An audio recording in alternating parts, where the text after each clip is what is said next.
باشترین پاسپۆرتی وڵاتان بۆ ساڵی 2023 ساڵانە لیستی بەهێزترین پاسپۆرتەکانی جیهان بڵاو دەکرێتەوە.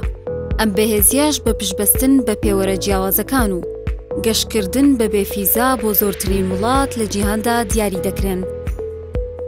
بەپێی ڕیزبەندی نوێ، گۆڕانکاری لە پلەکانی پێشەوە ڕوودەدات و پاسپۆرتی عێراقیش ساڵانە لە نێو ڕیزبەندی لیستەکەدا بوونی هەیە. دامەزراوەی هێنلی و پارتنەرز کە خزمەتگوزاری ڕاوێژکاری و ڕەگەزنامە و نیشتەجێبوون لەسەر ئاستی جیهان پێشکەش دەکات. بەم شێوەیە ڕیزبەندی بەهێزترین پاسپۆرتەکانی جیهانی دیاری کردووە. بەپێی راپۆرتی دەستگاکە، پاسپۆرتی ژاپۆن لە پلەی یەکەوە بۆ پلەی سێم دابەزی.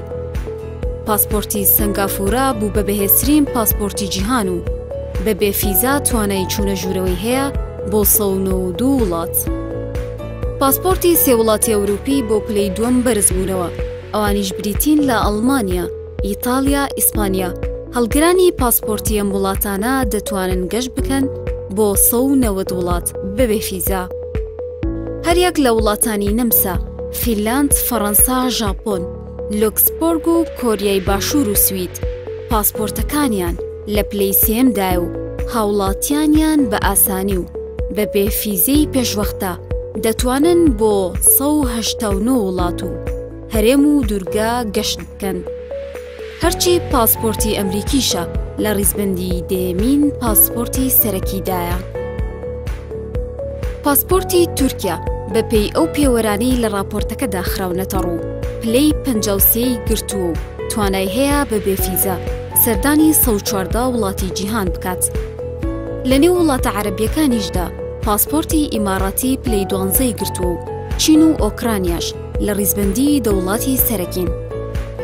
دامەزراوەی هێنلی و پارتنەرز لە راپۆرتەکەیدا ئەوەی خستۆتە ڕوو کە پاسپۆرتی ئەفغانستان و عێراق و سووریا تەنها 27 خاڵیان لە گەشتە بێفیزەکاندا بەدەستهێناوە و لە خوارەوەی ڕیزبەندیەکەن.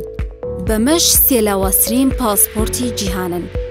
بە گوێرەی راپۆرتەکە بیزوڵات و دوورگەی جیهان ڕێگە بە هەموو هاوڵاتیانی جیهان دەدەن بە بێفیزا بچنە وڵاتەکەیان یان لە کاتی گەیشتنیان پاسپۆرتەکانیان مۆر دەکرێت. بەڵام چەند وڵاتێکی دیکە لە راپۆرتەکەدا خراونەتە ڕوو کە بە بێفیزا ڕێگە بە چوونە ژوورەوەی هیچ هاوڵاتیەک نادەن، کە ئەوانیش بریتین لە ئەفغانستان، کۆریای باکوور، پاپوای نیوگینیا و تورکمانستان کە بەپێی پێوەرەکانی ئەو دامەزراوەیە نمرەی سفریان بەدەستهێناوە. بەهێزی هەر پاسپۆرتێک لە جیهاندا بە شێوەیەکی سەرەکی پێوەستە بەڕادەی ئازادی گەشتکردن بە بێفیزا بۆ ئەو وڵاتەی ڕێگا بە هەڵگرانی دەدات. هەموو وڵاتێکی جیهان سیاسەتی فیزەی تایبەت بەخۆی هەیە بۆ ئەو گەشتیارانەی کە لە وڵاتانی دیکەوە دێنە لای. داوا لە هەندێک هەڵگری ڕەگەزنامە دەکرێت پێش گەشتکردن داوای فیزە بکەن.